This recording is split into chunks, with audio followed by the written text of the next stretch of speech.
Vamos al capítulo 4 de el profeta Jonás.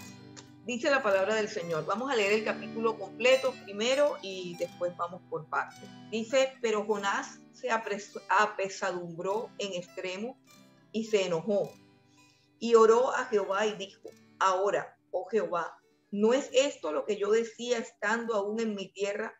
Por eso me apresuré a huir a Tarsis, porque sabía yo que tú eres Dios clemente y piadoso, tardo en enojarte y de grande misericordia, y que te arrepientes del mal. Ahora pues, oh Jehová, te ruego que me quites la vida, porque mejor me es la muerte que la vida. Y Jehová le dijo, ¿haces tú bien en enojarte tanto? Y salió Jonás de la ciudad y acampó hacia el oriente de la ciudad, y se hizo allí una enramada y se sentó debajo de ella a la sombra hasta ver qué acontecería en la ciudad. Y preparó Jehová Dios una calabacera, la cual creció sobre Jonás para que hiciese sombra sobre su cabeza y le librase de su malestar. Y Jonás se alegró grandemente por la calabacera. Pero al venir el alba del día siguiente, Dios preparó un gusano, el cual hirió la calabacera y se secó. Y aconteció que al salir el sol, preparó Dios un recio viento solano, y el sol hirió a Jonás en la cabeza, y se desmayaba, y deseaba la muerte, diciendo, mejor sería para mí la muerte que la vida. Entonces dijo Dios a Jonás, ¿tanto te enojas por la calabacera? Y él respondió, mucho me enojo, hasta la muerte. Y dijo Jehová, ¿tuviste tu lástima de la calabacera en la cual no trabajaste, ni tú la hiciste crecer, que en espacio de una noche nació y en espacio de otra noche pereció? Y no tendré yo piedad de Nínive, aquella gran ciudad donde hay más de 120,000 personas que no saben discernir entre su mano derecha y su mano izquierda, y muchos animales. Pues en este capítulo tenemos un final que es un poco triste.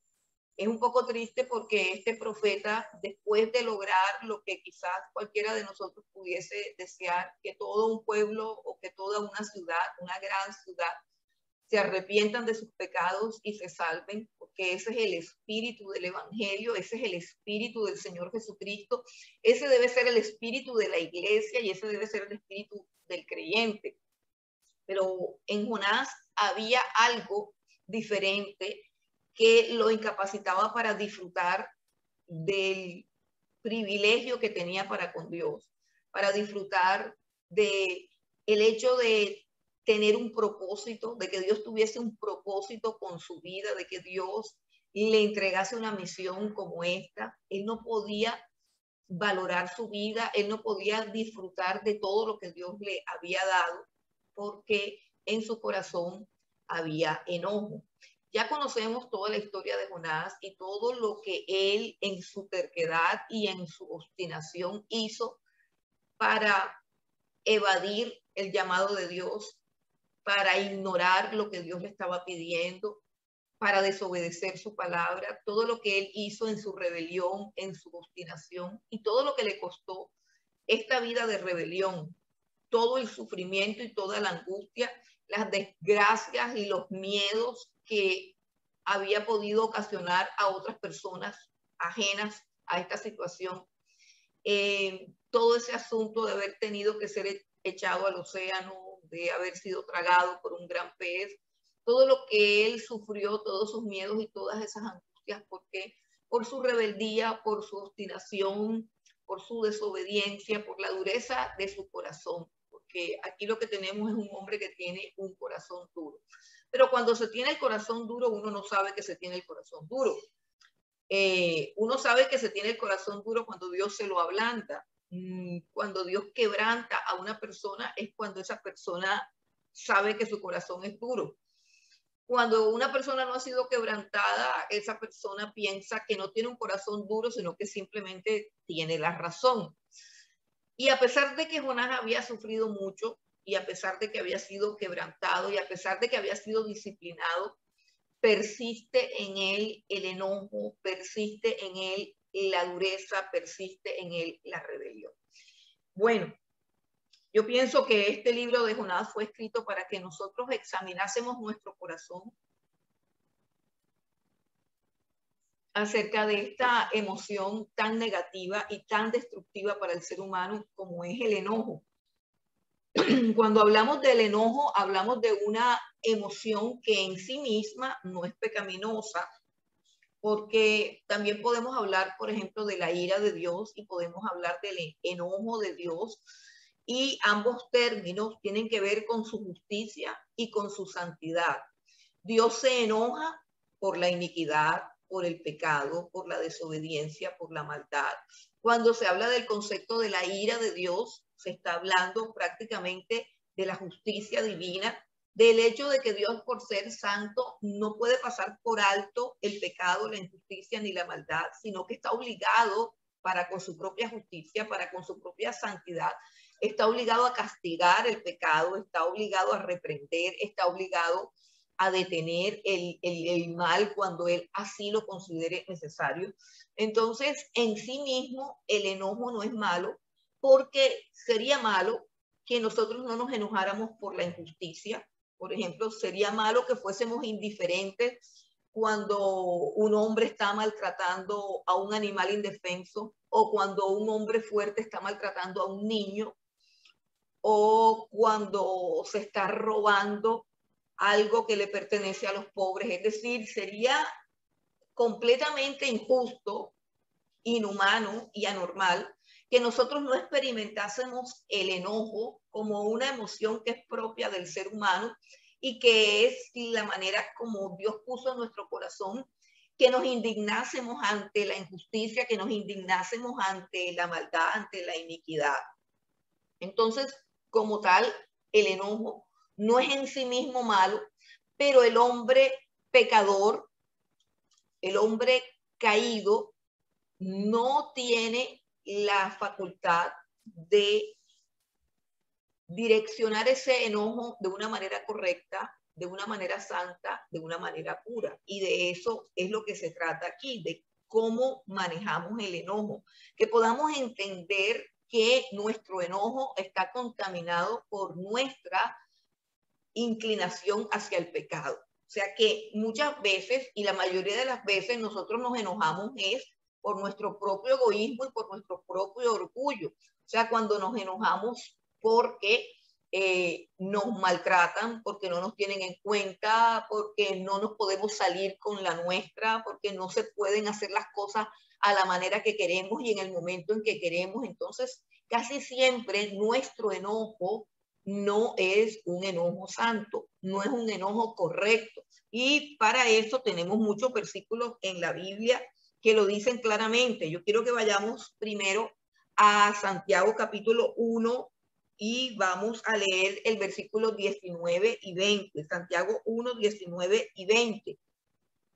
Dice, por esto, mis amados hermanos, todo hombre sea pronto para oír, tardo para hablar, tardo para irarse, porque la ira del hombre no obra la justicia de Dios. Mire lo que dice, que la ira del hombre no obra la justicia de Dios. ¿Qué quiere decir eso?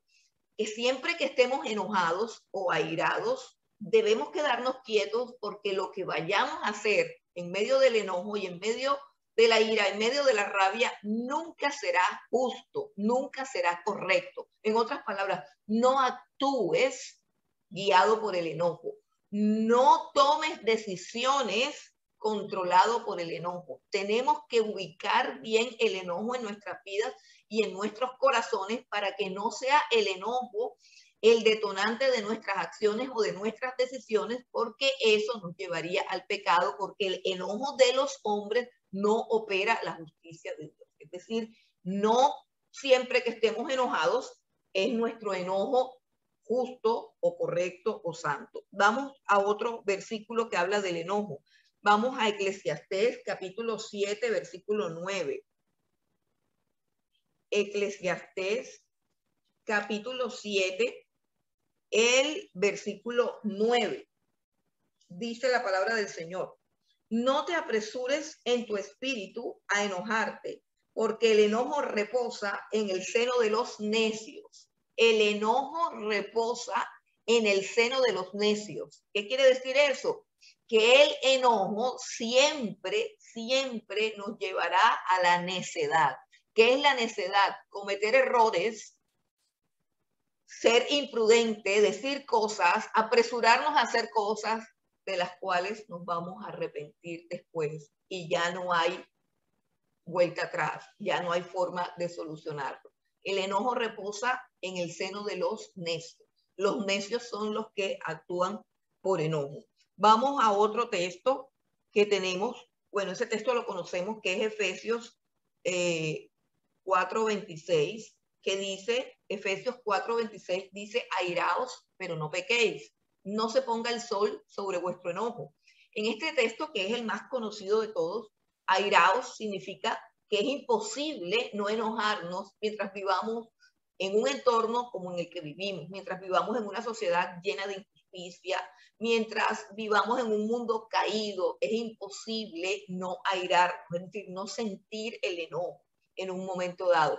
Dice, pero que no se ponga el sol sobre vuestro enojo. ¿Qué significa ponerse el sol? O sea, que no demores mucho tiempo enojado. Suponte que tu enojo da a las 12 del día, tienes un enojo por algo. Bueno, que al caer el sol, tu corazón ya esté limpio de ese enojo. Por eso es que es tan importante tener una vida de oración.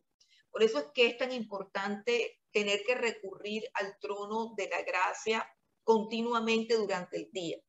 Así como es importante tener un devocional y un tiempo de oración al comenzar el día, así como es de importante darle a Dios la primera hora de mi día, la primera hora del día, dársela sin falta, sin excusas, consagrar esa primera hora del día o primera media hora del día, dependiendo de la capacidad y de la agenda de cada uno de nosotros. Así como es tan importante eso, hermano, eso no basta. No basta porque en el transcurso del día vamos a tener situaciones y vamos a tener dificultades, y esas dificultades nos va a llevar a ¿qué? A lo que dice Efesios 4:26, a airarnos. Pero si ese enojo se alarga, ese enojo nos va a llevar a ¿qué? Al pecado. Airaos, pero no pequéis. No le des lugar al diablo, dice el versículo. ¿Qué quiere decir eso? Que el diablo actúa en un corazón enojado. Que el enojo es abrirle una puerta a Satanás. Fíjense que cuando estudiamos guerra espiritual, o cuando nos hablan de guerra espiritual, y entonces comienzan a hablarnos de demonios y comienzan a hablarnos de todas estas cosas. No nos hablan de cosas como esta, como que el simple enojo es una puerta abierta para Satanás. Por eso dice, airaos, pero no pequéis. No le deis lugar al diablo. No se ponga el sol sobre vuestro enojo. O sea, si te acuestas a dormir, no te puedes acostar a dormir enojado. El enojo del día tú tienes que expulsarlo de tu alma, expulsarlo de tu corazón, y la única forma eficaz en que podamos nosotros limpiar nuestro corazón del enojo, de todos esos sedimentos de rabia, de procesos, de cosas que hemos vivido durante el día, es yendo a la presencia del Señor y derramando toda esa ira, todo ese enojo, y diciéndole a Dios que nos limpie y que nos purifique. Eso es lo que enseña el apóstol Pablo, eso es lo que enseña el apóstol Pedro, que debemos echar toda nuestra ansiedad sobre él, todos los sentimientos negativos, frustrantes, la amargura, la rabia, el enojo, el desespero, la angustia, la ansiedad. Todo eso no lo debemos llevar con nosotros a la cama, no lo debemos llevar con nosotros en nuestro corazón, porque eso nos contamina el alma y nos incapacita para ser felices y para caminar en los caminos de Dios. Entonces, el enojo hay que tratarlo. Es imposible que el enojo no llegue a nuestras vidas, pero hay que tratarlo. Un ejemplo, o el primer pecado que se cometió en la tierra fue por el enojo. Vamos a Génesis. En Génesis capítulo 4, el versículo 4, tenemos la historia de Caín. Vamos un momentico a Génesis 4:4 para que recordemos qué fue lo que sucedió. Sucedió que Caín simplemente se enojó porque tanto Caín como Abel ofrecieron una ofrenda a Dios, pero la ofrenda de Caín no fue grata a Dios porque Caín no ofreció lo que Dios pedía. Sin derramamiento de sangre no hay remisión de pecados. Abel entendía este principio que Dios se lo había enseñado a Adán y Eva cuando sacrificó animales para cubrir su desnudez. Le quitó a Adán y Eva las hojas de higuera y los cubrió con pieles de animales. Los teólogos enseñan que ese fue el primer sacrificio por el pecado y que esas pieles de animales fueron los que cubrieron la vergüenza de la desnudez de Adán y Eva. Dios enseñó que para presentarnos delante de su presencia, nuestros pecados tienen que ser expiados y tiene que haber una víctima inocente que pague por nuestros pecados. Y de hecho, esa es la esencia del evangelio. Nosotros podemos entrar confiadamente al trono de la gracia porque hubo un cordero inocente que es Jesucristo que murió por nuestros pecados y nosotros fuimos revestidos de su justicia. Así también eso lo entendía perfectamente Abel y lo entendía perfectamente Caín, pero Caín en su rebelión y en su desobediencia quiso ofrecerle a Dios lo que él quería y trajo unos frutos de la tierra y se los ofreció a Dios. Y Dios dice que no lo miró con agrado ni a él ni a su ofrenda, pero Abel sí lo miró con agrado. Tanto a Abel como a su ofrenda, Dios se agradó de Abel y de su ofrenda. Entonces, ¿qué hizo Caín? Pues Caín se enojó. Vamos al versículo número 6. Dice, entonces, Génesis 4, versículo 6. Entonces Jehová dijo a Caín, ¿por qué te has ensañado? ¿Y por qué ha decaído tu semblante? Si bien hicieres, no serás enaltecido. Y si no hicieres bien, el pecado está a la puerta. Con todo esto a ti será su deseo y tú te enseñorearás de él. Dios le estaba diciendo a Caín, ¿por qué estás tan rabioso? ¿Por qué estás tan enojado? ¿Por qué estás tan apesadumbrado? ¿Por qué tienes tanta rabia? ¿Por qué? Porque Dios sabía que el pecado estaba a la puerta. El pecado estaba a la puerta. Es decir, un enojo que es atesorado en el corazón, que es guardado por mucho tiempo, nos va a llevar siempre al pecado. El pecado estaba a la puerta. Y conocemos la historia como Caín no renunció a su enojo, no renunció a su rabia y terminó convirtiéndose en el primer asesino que hubo sobre la tierra. Ese fue el primer acto pecaminoso cometido después de la desobediencia de Adán y Eva. Fue el primer asesinato y fue que producto de el enojo. De hecho, hermanos, el enojo es la raíz del homicidio. La Biblia dice que el que aborrece a su hermano es homicida. El Señor Jesucristo en el Sermón del Monte dijo que han escuchado, ha sido dicho, no matarás, pero yo os digo que cualquiera que se enoje con su hermano es digno del infierno de fuego. O sea, Dios está diciendo que el enojo es la raíz de los asesinatos. Los asesinatos se dan, ¿por qué? Porque el enojo ha sido acolitado en el corazón, ha sido guardado por años y da a luz la violencia y da a la luz el asesinato. Por eso nosotros no debemos guardar enojo en nuestros corazones, ni un poquitico, ni un sedimento, nada. Debemos tener una limpieza profunda y permanente de nuestro corazón con respecto al enojo. Ahora, ¿qué más podemos decir del enojo?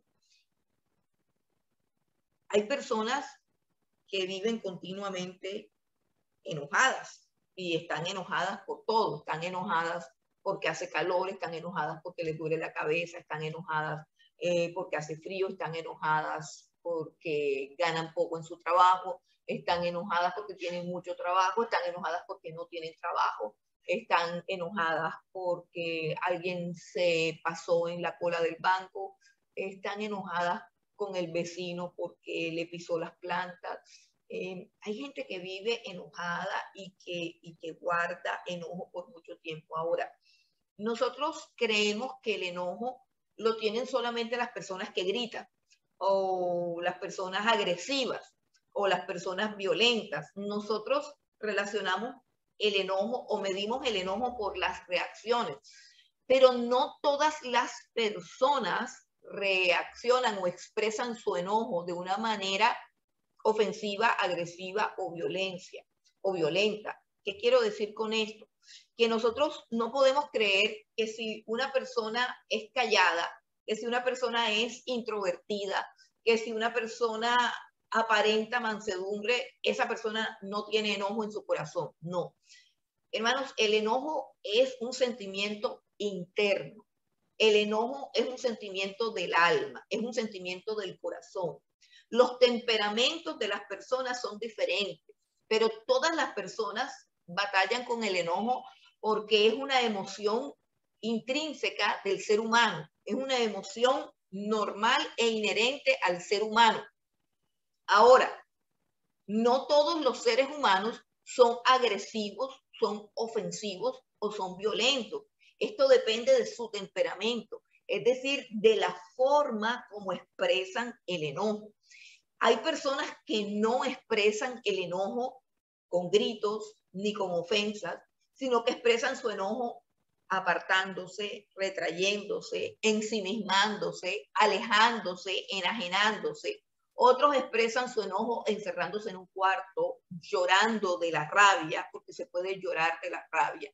Otros expresan su enojo consumiendo alcohol, consumiendo alguna droga.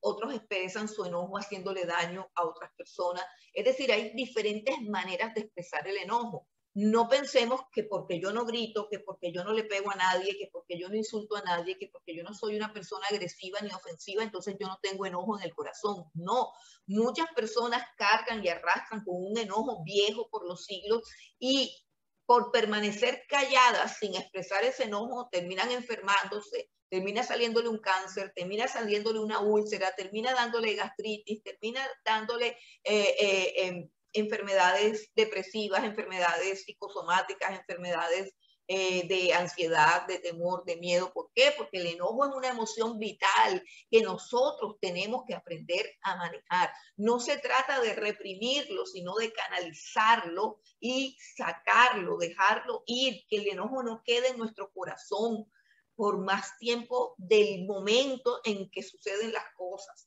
Esto es supremamente importante para nuestra vida porque guardar enojo es pecado. Y el único que puede escudriñar un corazón y saber si en un corazón hay pecado es Dios. Dios escudriña nuestros corazones. Por eso es que tenemos que ir a la presencia de Dios cada día y examinarnos a nosotros mismos. A veces no somos ofensivos, pero somos satíricos, es decir, decimos cosas con doble sentido, hacemos comentarios que parecen amables, pero que encierran un cierto grado de veneno. En fin, cada persona expresa su enojo de diferente manera, pero el enojo del ser humano en sí es altamente pecaminoso. Ahora, existen muchas razones por las cuales estar enojado, pero el problema de Jonás aquí es un problema que es bien específico y que es más común de lo que nosotros creemos al interior del pueblo de Dios. Y es que Jonás no está enojado con el sol, con la lluvia, con el calor, con el tráfico, con la injusticia. Jonás está enojado con Dios. Jonás está enojado con Dios. Y eso lo hace muchísimo más pecaminoso de lo que ya es el enojo. ¿Cómo podemos estar enojados con Dios? Bueno, esto es más normal de lo que se cree y muchos siervos de Dios y muchos cristianos también podemos estar enojados con Dios. De hecho, quiero decirles que yo creo firmemente que todos los ateos que existen están enojados con Dios, porque el ateísmo en sí mismo es una filosofía y una doctrina imposible de entender y imposible de asumir con lógica. ¿Por qué? Porque la existencia de Dios es algo claro, es algo manifiesto, es algo evidente. El decir que Dios no existe es algo supremamente absurdo, supremamente estúpido e imposible. O sea, es imposible que Dios no exista por todo lo que hay en la creación, por todo lo que nosotros somos, por todo el milagro de la biología, de las células, del átomo, del orden del universo, toda la inteligencia que hay en el mundo. Es imposible y es ilógico y es absurdo decir Dios no existe. Mas, sin embargo, las personas que dicen Dios no existe son personas que realmente están negando una realidad que simplemente a ellos no les gusta. Es imposible ser ateo estrictamente hablando. Los ateos son personas que están resentidas con Dios, que tienen enojo contra Dios y que para vengarse de Dios lo niegan. Eso es lo que es un ateo. Ahora, entonces nosotros los creyentes no nos podemos enojar contra Dios porque sabemos que eso es pecado, porque sabemos que eso es malo.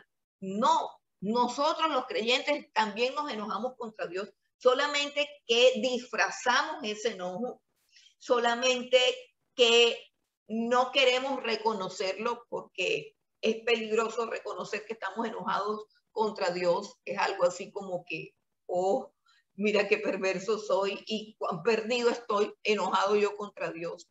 El que está enojado contra Dios está perdido. Prácticamente pelear contra Dios es una batalla completamente perdida y completamente absurda y necia. Entonces, los creyentes no confiesan abiertamente su enojo contra Dios, pero en la Biblia Dios nos habla de ese enojo contra Dios. Y Jonás es el prototipo del hombre que está enojado contra Dios. Pero antes de que vayamos a analizar el enojo de Jonás contra Dios, yo quiero que miremos cuán generalizado es el enojo de los creyentes contra Dios. Y quiero que miremos algunos ejemplos. Por ejemplo, Elías. Y ustedes me dirán, pero Elías nunca se enojó contra Dios. Vamos a mirar bien el primer libro de Reyes, capítulo 19. Primer libro de Reyes, capítulo 19, y vamos a leer del 1 al 5. Primero de Reyes 19, del 1 al 5. Mire lo que dice.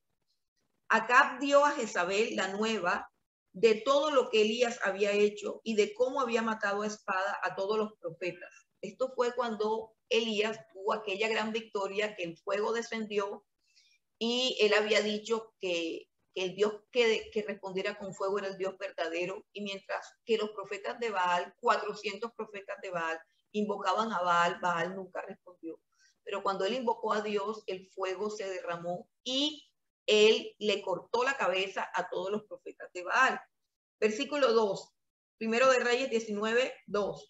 Entonces envió Jezabel a Elías un mensajero diciendo: así me hagan los dioses y aún me añadan, si mañana a estas horas yo no he puesto tu persona como la de uno de ellos. Viendo pues el peligro, se levantó y se fue para salvar su vida. Y vino a Beerseba, que está en Judá, y dejó allí a su criado. Y él se fue por el desierto un día de camino, y vino y se sentó debajo de un enebro, y deseando morirse, dijo: basta ya, oh Jehová, quítame la vida, pues no soy yo mejor que mis padres.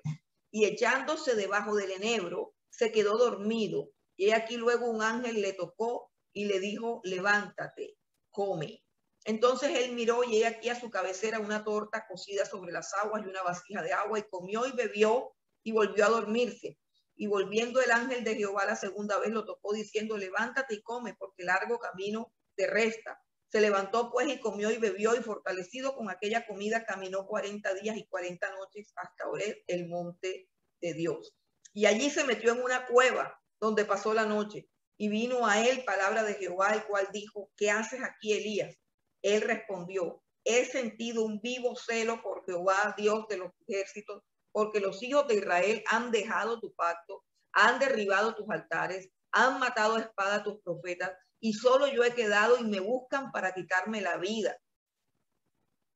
Bueno, voy a dejar hasta aquí. Elías tiene una crisis. ¿Por qué? Porque cuando él le cortó la cabeza a los 400 profetas de Baal, cuando él pudo ver que el fuego de Dios cayó sobre el altar y Dios lo respaldó, cuando él tuvo esa victoria gloriosa, él pensó que todo Israel se iba a convertir a Dios, él pensó que todas sus penas se acabarían, él pensó que iba a ser bendecido, él pensó que iba a ser prosperado, él pensó que iba a ser exaltado, él pensó que todo le iba a ir bien, pero el resultado de su gran victoria espiritual fue que Jezabel le mandó a decir que lo iba a matar, que lo iba a matar de la misma manera como había matado a esos 400 profetas. Y él se apesadumbró y se enojó. Es enojo porque él dice allí, mira todo lo que ha pasado, mira todo lo que ha hecho, toda la maldad que ha sucedido en Israel, y yo soy el único, dice, solamente yo he quedado, está diciendo, yo soy el único hombre que te sirvo, yo soy el único hombre que te soy fiel, yo soy el único profeta que no he torcido tu palabra, yo soy el único profeta que estoy haciendo lo correcto y me están buscando para matarme. Es una forma de decir, Dios, ¿por qué eres injusto? ¿Por qué permites el mal? ¿Por qué no castigas a los culpables? ¿Por qué no detienes todo esto? Ese es un enojo contra Dios, porque Elías sabe que Dios es el que controla toda la humanidad. Y vamos a un salmo, que es el Salmo 73. Vamos un momentico al Salmo 73, que es un salmo que escribió Asaf. En este salmo, Asaf experimentó también enojo contra Dios y tuvo una crisis de fe y estuvo hasta pensando en abandonar los caminos de Dios. Él era un director de alabanza, era un director de adoración, él ministraba al pueblo de Dios. Asaf era como el director de alabanza, exactamente eso era lo que era. Y él empezó a ver cómo los malos prosperaban, empezó a ver que a los malos no les pasaba nada, empezó a ver que los malos enriquecían, que los malos no se enfermaban, que los malos estaban bien, y empezó a ver cómo el pueblo de Dios sufría, cómo al pueblo de Dios le pasaban cosas malas, cómo el pueblo de Dios pasaba vicisitudes y necesidades, y se llenó de rabia y se llenó de enojo y quiso claudicar y dejar al Señor. Vamos a leer algo de lo que escribió Asaf en el Salmo 73, desde el versículo 2 hasta el 9. Dice, en cuanto a mí, casi se deslizaron mis pies, o sea, casi caigo, casi me voy atrás. Por poco repararon mis pasos, porque tuve envidia de los arrogantes, viendo la prosperidad de los impíos, porque no tienen congojas por su muerte, pues su vigor está entero. No pasan trabajo como los otros mortales, no son azotados como los demás hombres. Por tanto, la soberbia los corona, se cubren de vestido de violencia, los ojos se les saltan de gordura, logran con creces los antojos del corazón, se mofan y hablan con maldad de hacer violencia, hablan con altanería, ponen su boca contra el cielo y su lengua pasea la tierra. Miren todo lo que él ve, se dedicó a mirar estas cosas, pero pasemos ahora al versículo 15 y leemos del 15 al 20, cuando él entiende realmente lo que sucede. Dice el versículo 15, si dijera yo, hablaré como ellos, o sea, si yo me convirtiera en uno de ellos, he aquí a la generación de tus hijos engañaría. Cuando pensé para saber esto, fue duro trabajo para mí. Hasta que entrando en el santuario de Dios comprendí el fin de ellos. Ciertamente los has puesto en deslizaderos, en asolamientos los harás caer. Como han sido asolados de repente, perecieron, consumieron de terrores. Ahora vamos al versículo 21, cuando él examina lo que ha pasado en su corazón por causa de ese enojo, de esa rabia contra Dios, porque finalmente el que permite estas cosas es Dios. El versículo 21 dice, se llenó de amargura mi corazón y en mi corazón sentía punzadas. Tan torpe era yo que no entendía. Era como una bestia delante de ti. Con todo, yo siempre estuve contigo. Me tomaste de la mano derecha. Me has guiado según tu consejo y después me recibirás en gloria.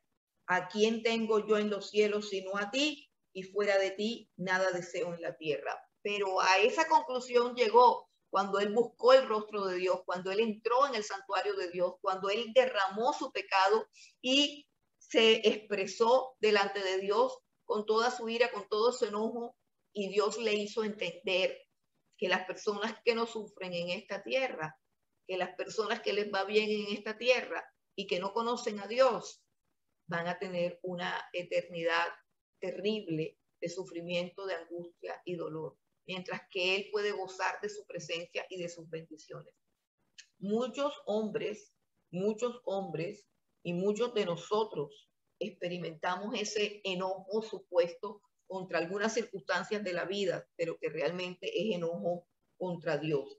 Vamos también al Salmo número 37, donde Dios habla claramente de esta situación. Salmo 37, leemos el versículo 1. Dice, no te impacientes a causa de los malignos, ni tengas envidia de los que hacen iniquidad, porque como hierba serán pronto cortados y como la hierba verde se secarán. Vamos al versículo 7 del Salmo 37. Guarda silencio ante Jehová y espera en él. No te alteres con motivo del que prospera en su camino, por el hombre que hace maldades. Deja la ira y desecha el enojo. No te excites en manera alguna a hacer lo malo, porque los malignos serán destruidos, pero los que esperan en Jehová, ellos heredarán la tierra. ¿Recuerdan aquella bienaventuranza que dice, bienaventurados los mansos, porque ellos poseerán la tierra por heredad? ¿Qué es mansedumbre? ¿Qué es mansedumbre? La mejor definición de mansedumbre, que es lo contrario al enojo, la mejor definición de mansedumbre es renunciar al derecho de defendernos. Es decir, cuando algo nos afecta, cuando algo nos ofende, cuando algo nos ataque, es confiar todo eso a Dios, entregarle todo a eso a Dios, sacar de nuestros corazones eso, pedirle a Dios gozo, pedirle a Dios paz, pedirle a Dios amor, pedirle a Dios la capacidad de perdonar, pedirle a Dios la capacidad de olvidar, hacer una limpieza profunda del corazón y mantenernos puros y en santidad. Pero para hacer eso, yo tengo que entender la connotación pecaminosa del enojo, o sea, entender que el enojo es pecado, entender que no importa si tengo o no tengo la razón, que no importa si de verdad me ofendieron, si de verdad me hicieron daño, el enojo es pecado. Recordemos al Señor Jesucristo en la cruz del Calvario, cuando lo escarnecían, se burlaban de él. Si de verdad eres el Cristo, bájate de la cruz. Cuando dijo, tengo sed, y le pusieron una esponja llena de vinagre en su boca, cuando se burlaban y lo escarnecían, y él, ¿qué hacía? Oraba por los pecadores, oraba por los transgresores.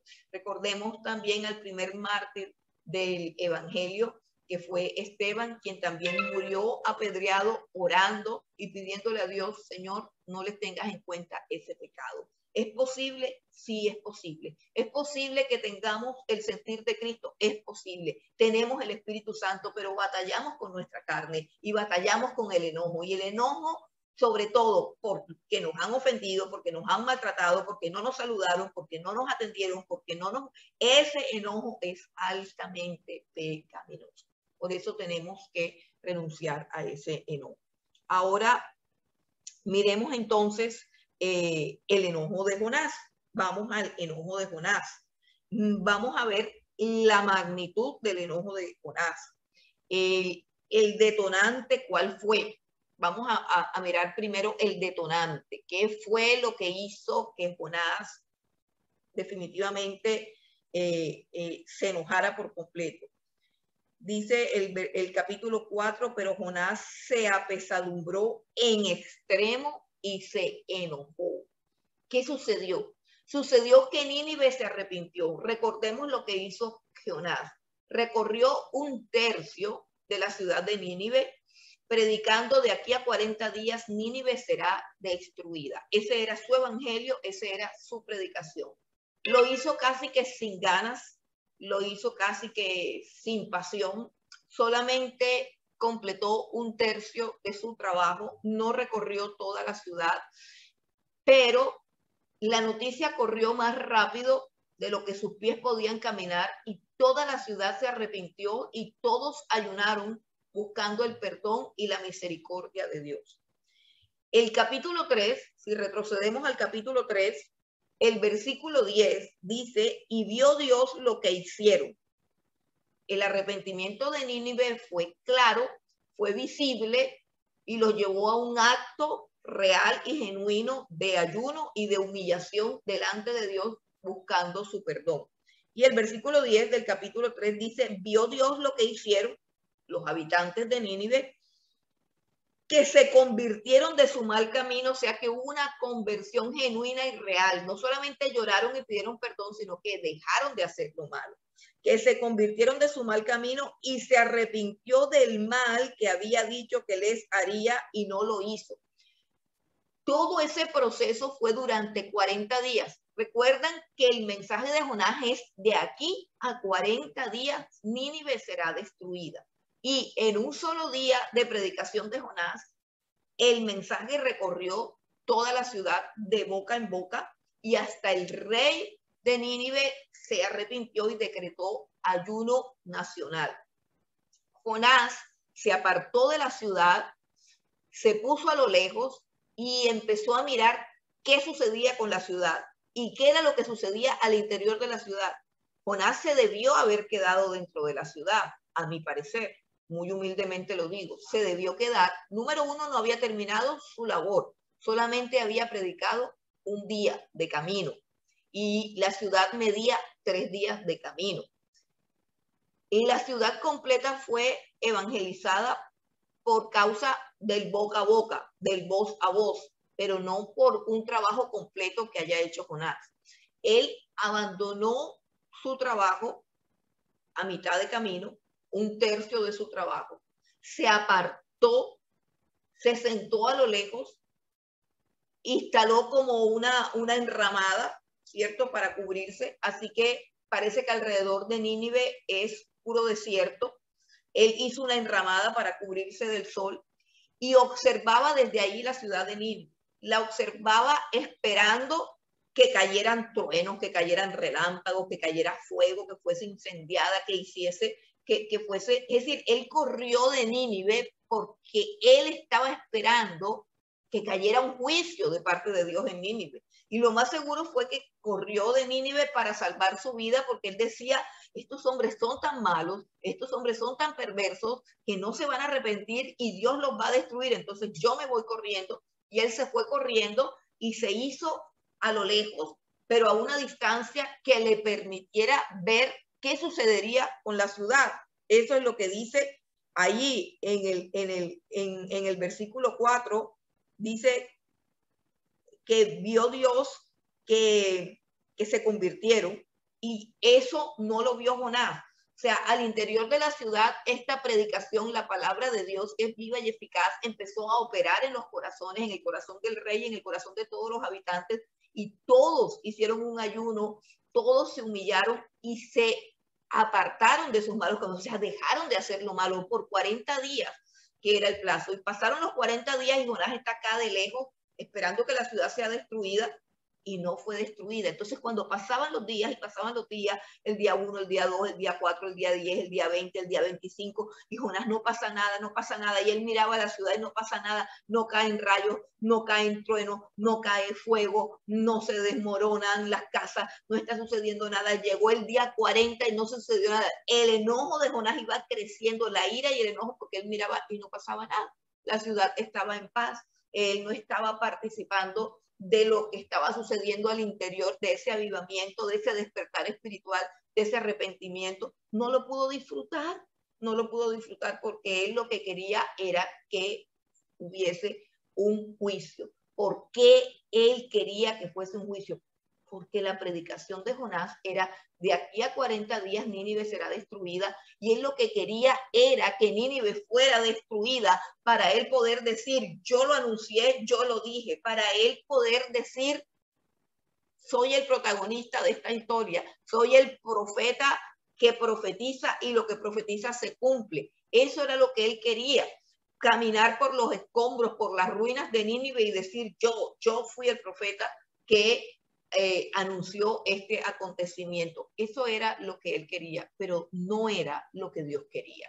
Y si bien ese era el anuncio, y si bien si Nínive no se hubiese arrepentido, ese era el plan de Dios, destruirla. Recordemos que ella estaba en una recta final y Dios tenía que detener el pecado, pero Nínive se arrepintió y Dios perdonó a Nínive. Pero el corazón de Jonás no da para entender estas cosas porque le hace falta la misericordia de la cual él abusa todos los días de su vida.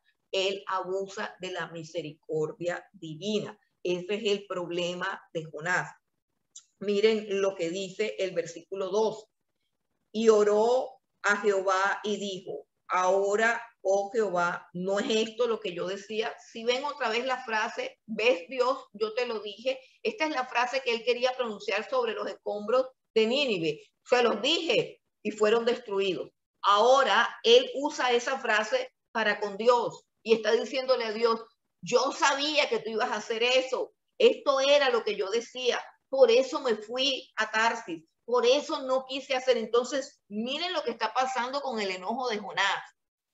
Él desobedeció a Dios cuando fue a Tarsis y por culpa de su desobediencia fue echado en el océano, tragado por un pez, y allá lloró, y allá suplicó, y allá se arrepintió, pero ahora está justificando nuevamente el pecado que cometió, el pecado que le acarrió tantos males. Ahora lo vuelve a justificar y le dice, yo te dije, Dios, que yo no quería. Y o sea, esta es la razón. O sea, la razón por la cual yo me fui a Tarsis es porque tú ibas a perdonar a Nínive. Yo sabía y yo te lo dije. Miren qué mentalidad tan compleja y tan problemática. Quiero que analicemos esto con mucho detenimiento, porque por algo la Biblia dice que el corazón del hombre es engañoso y perverso, más que todas las cosas. Acaba de ser disciplinado, acaba de ser reprendido, acaba de ver el poder de Dios y le está diciendo a Dios, estoy bravo, estoy enojado y me quiero morir porque yo sabía que tú en tu misericordia ibas a perdonarlo y por eso me fui a Tarsis. Está diciendo, por eso me fui a Tarsis. O sea, yo tenía el derecho de irme a Tarsis, yo tenía la razón cuando fui a Tarsis. Miren la gravedad de lo que hacemos, de lo que pensamos y de lo que decimos cuando estamos, ¿qué? Enojados. El enojo hace que caigamos en pecado. Y estas son las palabras más necias que un profeta ha podido decir. Pero nosotros no podemos juzgar al profeta porque quizás muchos de nosotros hemos dicho cosas parecidas o por lo menos las hemos pensado. Entonces, vamos a leer de nuevo el versículo 2 para examinar bien lo que está diciendo Jonás. Dice, y oró a Jehová y dijo, ahora, oh Jehová, ¿no es esto lo que yo decía estando aún en mi tierra? Por eso me apresuré a huir a Tarsis, porque sabía yo que tú eres Dios clemente y piadoso, tardo en enojarte y de gran misericordia, y que te arrepientes del mal. Miren, miren esto. Lo que Jonás está diciendo de Dios, ¿es falso o es cierto? Es cierto, es cierto. Esta es una descripción del carácter de Dios. Y es una revelación que Dios le dio a Moisés en el libro del Éxodo, cuando el pueblo de Israel pecó. Dice, porque sabía yo que tú eres Dios clemente y piadoso, tardo en enojarte y de gran misericordia, y que te arrepientes del mal. Eso está en Éxodo 34:6. Así tal cual Dios se le reveló a Moisés. Jehová, Jehová, clemente y misericordioso, tardo para la ira y grande en misericordia, y que perdona la iniquidad. Eso es parte de las perfecciones de Dios, del carácter de Dios. Claro que sí. Y Jonás conoce la misericordia de Dios, conoce la clemencia de Dios. Por eso es que se va para Tarsis, porque abusa de su misericordia. Es decir, él tiene un concepto tan profundo y arraigado de la misericordia de Dios, que piensa que puede hacer lo que le da la gana y Dios nunca lo va a castigar. ¿Por qué? Porque Dios siempre va a tener de él misericordia. ¿Qué es lo que hace Jonás siempre en su vida? Abusar de la misericordia de Dios, abusar de la clemencia de Dios, abusar de la paciencia de Dios en su rebeldía y en su obstinación. Eso es lo que él hace. Así que tengamos mucho cuidado, porque tenemos que conocer a Dios, pero de una manera equilibrada. porque esa misma revelación dice, tardo para la ira y grande en misericordia, pero que de ninguna manera dejará sin castigo a los culpables, que de ninguna manera pasa por alto el pecado. Entonces, es cierto que debemos confiar en la misericordia y en la clemencia de Dios, sí, pero también debemos temer de su ira, de su juicio y de su justicia. Debemos también temer a Dios, porque el fundamento de la obediencia es el temor a Dios. Obedecemos por el temor a Dios. Y cuando ese temor desaparece, porque dibujamos un Dios lleno de misericordia, que siempre va a soportar mis berrinches, mis errores, mis rebeliones, mis terquedades, mis obstinaciones, mi pereza, mi testarudez, y siempre decimos, Dios me aguanta, Dios me aguanta, Dios me aguanta, podemos llegar a caer en el triste ejemplo de vida de Jonás. Bueno, entonces él usaba el conocimiento que tenía de Dios, de la clemencia y de la misericordia, lo usaba para desobedecer y para justificar su desobediencia y para andar por allí tranquilo, nada me va a pasar, me subo al barco, me duermo tranquilo, no siento nada, no me da nada. ¿Por qué? Porque tiene un conocimiento tan profundo de la misericordia y de la clemencia de Dios que piensa que siempre Dios se lo va a soportar, de que Dios siempre se lo va a aguantar. Pero ese sentimiento o ese conocimiento de la misericordia de Dios, él no lo tiene para con los otros pecadores. Él piensa que Dios debe ser clemente y misericordioso nada más con su pueblo, pero no con el resto del mundo. Ahí es donde también fallamos como iglesia. Nos permitimos fallas, nos permitimos errores, nos permitimos pecados, nos permitimos dudas, dilaciones. Nos atrasamos para hacer el deber de buscar a Dios. O sea, cometemos una cantidad de pecados, pero todos nuestros pecados los justificamos. Para eso hay misericordia, para eso hay gracia, para eso hay clemencia. Pero cuando se trata de alguien del mundo, cuando se trata de un incrédulo, ahí sí debe caer juicio, ahí sí debe caer condenación, ahí sí no tenemos compasión, ahí sí no tenemos misericordia. Este era Jonás. Misericordia y clemencia para mí porque soy su siervo, porque pertenezco al pueblo de Dios. Pero para Nínive, juicio y condenación por todas sus maldades. Bueno, es un concepto distorsionado de Dios. ¿Cuál es la raíz del enojo?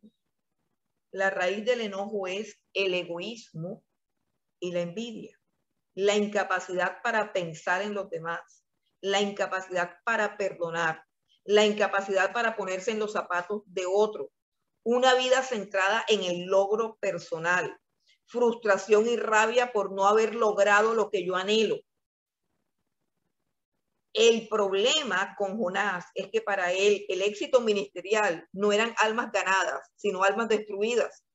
Él quería ver la destrucción de Nínive y ser recordado como aquel hombre que profetizó su desgracia. Su mayor placer sería decir, te lo dije. De hecho, así se lo dijo a Dios mismo, te lo dije. Esa es la afirmación de mi yo lo dije, yo lo sabía, yo lo profeticé, yo lo declaré. Lo que digo sucede. Eso me coloca en una posición divina. Cuando yo digo que mi boca produce todo lo que hablo y que todo lo que digo se cumple, me estoy colocando en el trono de Dios. El egoísmo, la soberbia y el orgullo son las raíces del enojo guardado, del enojo pecaminoso, del enojo que nos hace caer. Lo que hay adentro es orgullo, lo que hay adentro es soberbia, lo que hay adentro es egoísmo, egocentrismo, una vida centrada en mí misma, en que yo reciba reconocimiento, recompensa, lo que me merezco, lo que es digno de mí. Acumular enojo por esas cosas es simplemente estar en una condición caída, en una condición pecaminosa, en una condición de soberbia, en una condición de orgullo, y tenemos que mirar a la cruz, tenemos que mirar a Jesús cuando lo besa a Judas y sabe que lo están traicionando y no le devuelve una cachetada, cuando se lo llevan cuando lo torturan, cuando lo abofetean, cuando lo difaman. Tenemos que mirar a Jesús y llenarnos de su mansedumbre y de su humildad. El enojo es lo contrario a mansedumbre y humildad. Y mansedumbre y humildad son las virtudes de las cuales Jesucristo dice: aprendan de mí que soy manso y humilde de corazón. Bueno, el enojo es una emoción supremamente pecaminosa y supremamente destructiva que tenemos que aprender a manejar. Vamos a mirar ahora entonces la respuesta de Dios. ¿Cómo trató Dios con el enojo de Jonás? La reprensión divina. Del versículo 4, vamos a leer del 4 en adelante. Dice: y Jehová le dijo: ¿haces tú bien en enojarte tanto?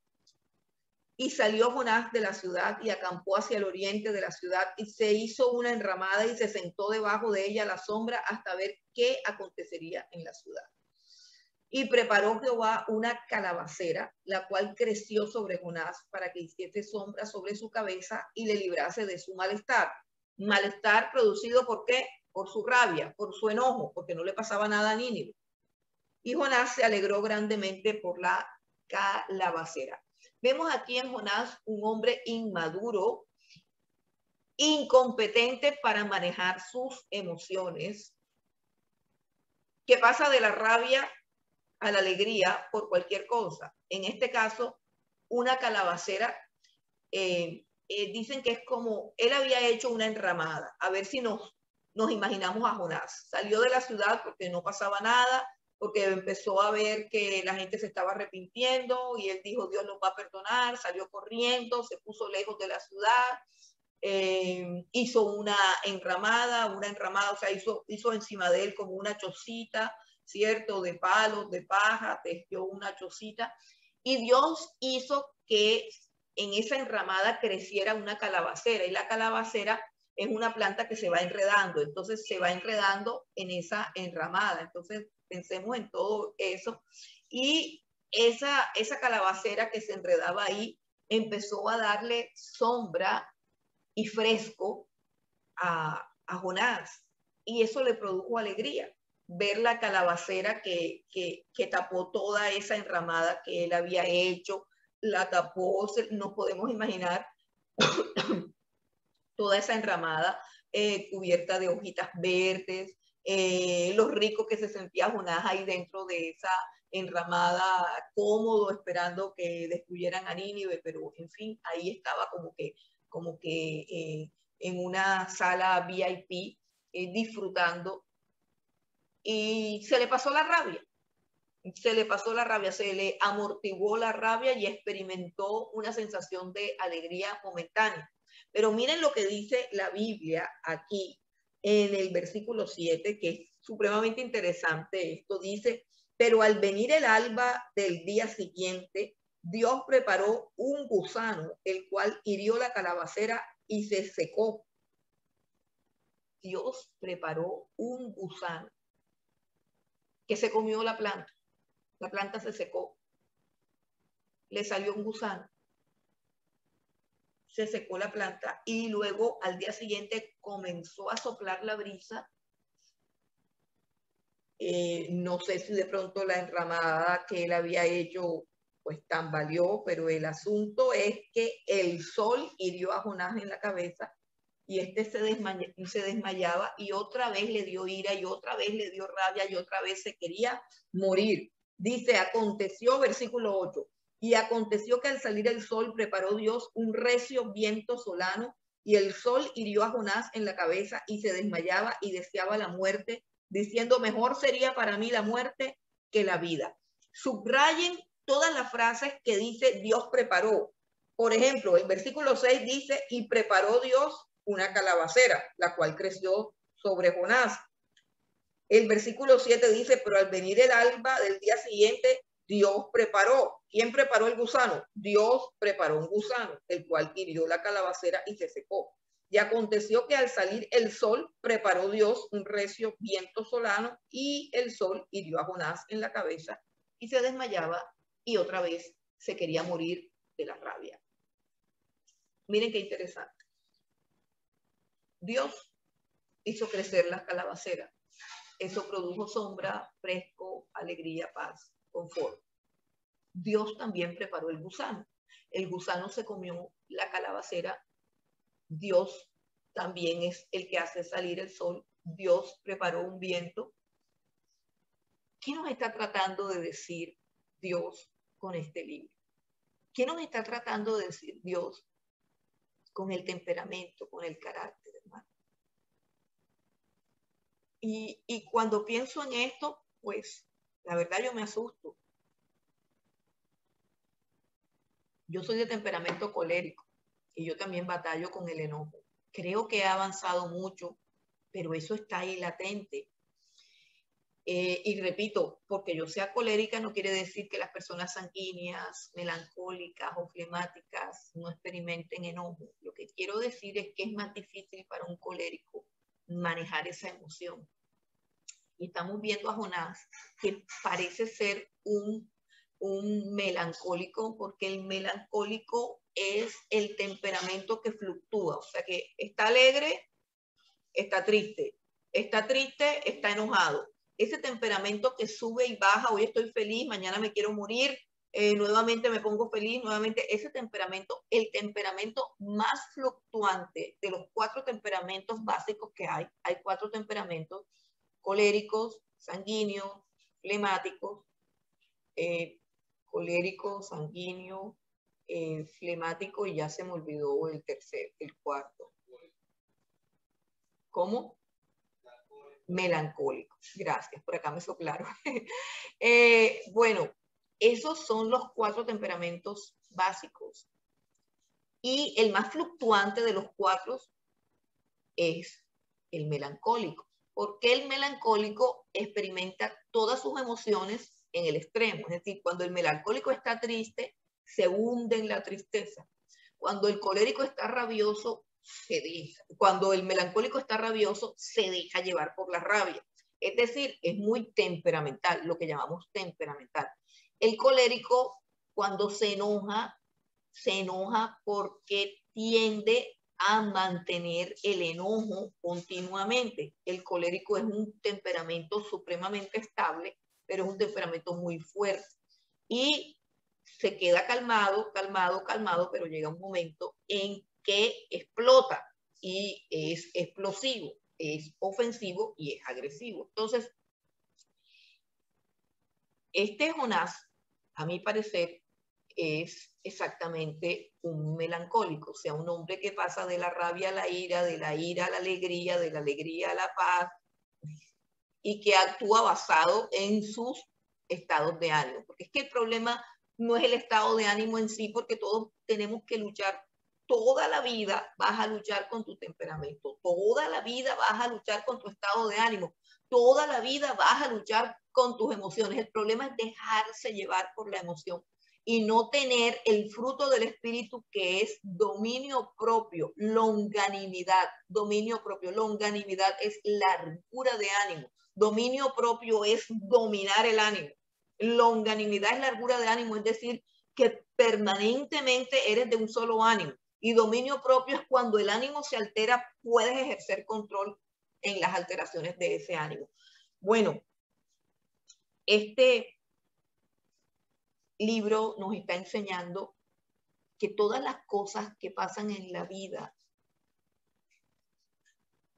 están ordenadas, controladas por la mano soberana de Dios, tanto lo bueno como lo malo. Es decir, la calabacera la preparó Dios y el gusano que se la comió también la preparó Dios. La brisa, el sol, todo eso proviene de Dios. ¿Y qué es lo que está diciendo Dios aquí? Que no es correcto enojarnos por esas cosas. Porque cuando nos estamos enojando por esas cosas, genuinamente hablando, nos estamos enojando con Dios. Miren, si nosotros somos estrictos en lo que es santidad, en lo que Dios nos quiere hablar acerca de la santidad, en este capítulo, Jonás se alegró por la calabacera y luego se enojó por el gusano. O sea, tiene un enojo reprimido que brota y se manifiesta por cualquier cosa, como por ejemplo cuando que un gusano se coma la calabacera.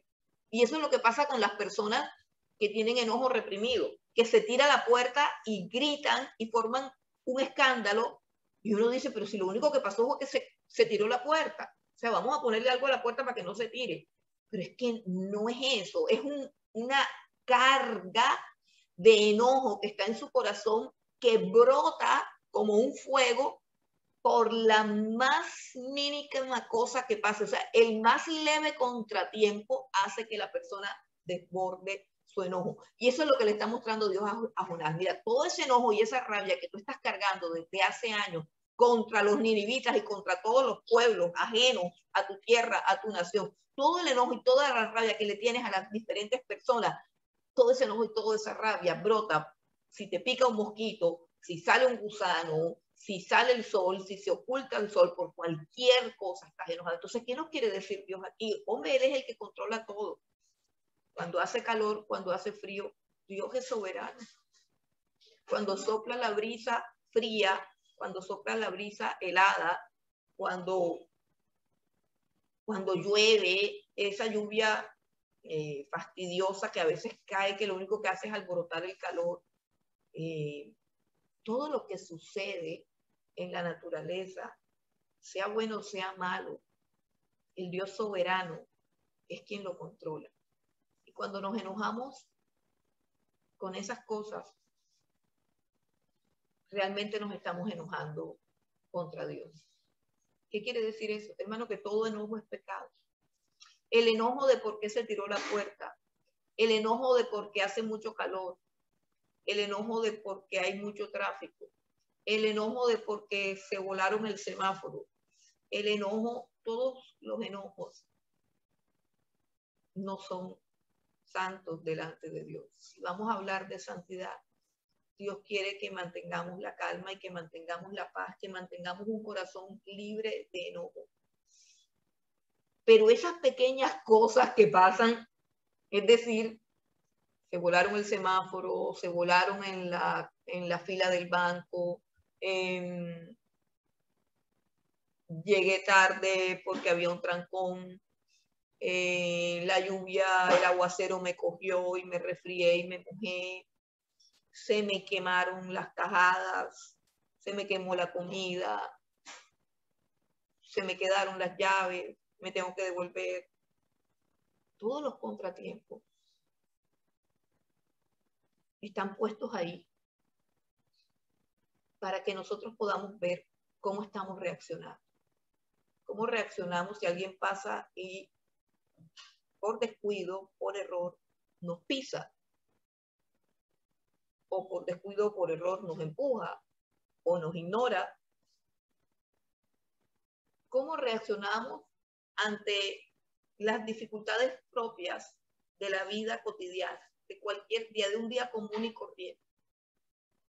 No hemos tenido días malos en que todo lo que sucede es malo, que uno dice, solamente falta que me salga un gato negro, solamente falta que me orine un perro, solamente falta, bueno, hay una cantidad de dichos de cuando uno ha tenido un día malo.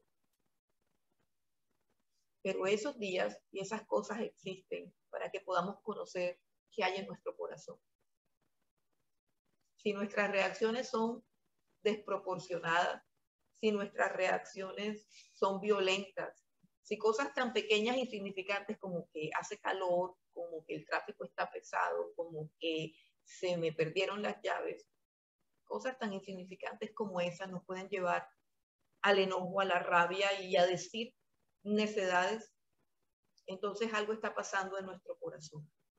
Algo está pasando en nuestro corazón y tenemos que examinar. Dios es soberano en todo lo que ocurre sobre la tierra. Ahora, cuando se trata de las personas, cuando tenemos rabia por falta de perdón, por falta de misericordia, porque le tenemos rabia a las personas, Por ejemplo, una de las cosas que yo noto en mi corazón es que he tenido tantas dificultades con los venezolanos, pero tantas dificultades. Hemos tenido muchas decepciones con venezolanos que han hecho muchas cosas, porque pues la mayoría de los venezolanos que están en las calles de nuestra ciudad, pues muchos de ellos no son personas honestas, muchos de ellos eran delincuentes en Venezuela, muchos de ellos estaban acostumbrados a robar. Eh, y bueno, nos han sucedido cosas desagradables con los venezolanos. Hasta el punto de que personalmente yo desconfío de casi todos los venezolanos que me encuentro por la calle. O sea, personalmente yo desconfío de eso. Y eso es peligroso porque eso nos puede llevar a una conducta sin misericordia y sin amor. Y personalmente yo le pido a Dios que me ayude con esa situación porque me es complicado y muchos venezolanos se me acercan para pedirme ayuda y a mí me gusta ayudar, pero cuando me doy cuenta que es venezolano me cuesta trabajo y lo hago pero como con recelo de que me va a quitar, me va a engañar, o sea, les tengo como cierta aversión que repito, sé que tengo que ponerla delante de Dios y Dios ha tratado mucho mi vida con respecto a eso. Pero así puede suceder que uno le tenga rabia a cierta clasificación de personas por experiencias que haya tenido en el pasado, por experiencias que haya tenido con su familia. En todo caso, hermanos, el enojo no es un buen consejero y es algo que cada uno de nosotros tiene que examinar. ¿Tienes enojo en tu corazón? Examina tu corazón. ¿Tienes enojo con personas? Hay una enseñanza aquí cuando Dios comienza a tratar con el enojo de Jonás, que es supremamente hermosa y vamos a leerla. En el versículo 9 dice, entonces dijo Dios a Jonás, ¿tanto te enojas por la calabacera? Y él respondió, mucho me enojo hasta la muerte. Miren la respuesta insolente de Jonás a Dios. Y dijo Jehová, versículo 10, era como para que se lo tragara nuevamente la ballena, pero bueno. Versículo 10, aquí está la misericordia de Dios. Y dijo Jehová, ¿tuviste tú lástima de la calabacera en la cual no trabajaste, ni tú la hiciste crecer, que en espacio de una noche nació y en espacio de otra noche pereció? Y no tendré yo piedad de Nínive, aquella gran ciudad donde hay más de 120,000 personas que no saben discernir entre su mano derecha y su mano izquierda y muchos animales. Mire, nosotros nos enojamos por el sol, por la lluvia, por las plantas, como si nosotros fuéramos el dueño del sol, de la lluvia, de las plantas, como si la creación fuera nuestra. Y nosotros todos los días disfrutamos del aire, de la brisa, del sol, del agua, de las plantas, de las flores, disfrutamos de eso. Y muchas veces ni le damos gracias a Dios por eso, ni se alegra nuestro corazón en todas las cosas que Dios ha creado. Pero cuando una de esas cosas falta, ahí sí no hay agua, y rabia, este servicio, y comenzamos a decir cosas. Todos lo hacemos, todos lo hacemos. Hoy Dios está tratando de llegar más profundo en nuestro corazón. Dios está diciendo, mira, sí, ya sé que no eres ningún asesino, ya sé que tú no deseas que nadie se muera, ya sé que tú tienes un corazón restaurado, ya sé que sientes amor por las personas, pero quiero ir más allá en todo ese descontento, en toda esa rabia que experimentas. Quiero ir más allá y quiero pedirte que tengas un corazón limpio y un corazón puro. Hay personas que aman las plantas, pero no aman a las personas. Hay personas que aman al perro de su casa, pero aborrecen al vecino. Y este era Jonás. Jonás le gustaba la calabacera, amaba la calabacera porque la calabacera le daba sombra y le daba fresco, pero odiaba a los ninivitas porque los ninivitas eran malos y eran perversos. Entonces, Dios nos está diciendo aquí cuán valiosas son las personas, aunque sean perversas. ¿Por qué lo digo? Porque toda persona es imagen de Dios. Toda persona es imagen de Dios. Aún el más vil de los asesinos es imagen de Dios. Y debemos sentir compasión y debemos sentir dolor por las almas que se pierden, porque toda alma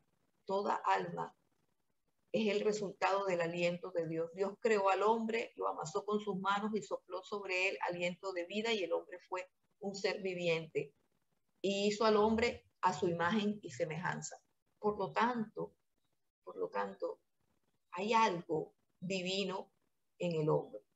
Dios nos está diciendo, número uno, que no nos enojemos por las cosas sencillas, como el sol, como la brisa, como la lluvia, como el calor, como los mosquitos, como la cucaracha, como el ratón que salió, que no nos enojemos con eso.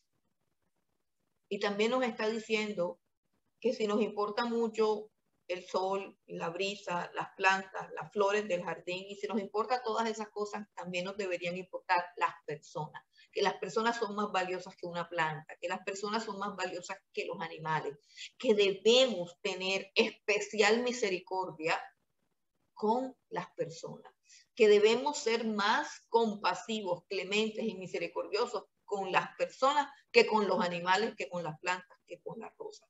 Que tenemos que tener una escala de valores correcta, conforme a lo que la Biblia dice. Primero Dios, luego el prójimo y por último nosotros. Bueno, esta es el final de esta enseñanza. Dios nos llama a la cordura, Dios nos llama a la reflexión, Dios nos trata con ternura, pero a veces nos trata con dureza. Repito, a veces nos trata con ternura, pero a veces nos trata con dureza. Debemos revisar el enojo en nuestro corazón y que no haya en nuestro corazón ninguna aversión hacia ningún tipo de persona. Que podamos ser amables, que podamos ser perdonadores, que podamos ser compasivos, que podamos ser comprensivos con todos los seres humanos que Dios nos ponga, y que deseemos la salvación de todos, porque eso es lo que Dios quiere, que ninguno se pierda, sino que todos procedan al arrepentimiento. Y de eso se trata el libro de Jonás, que también nosotros, como Jonás, procedamos al arrepentimiento.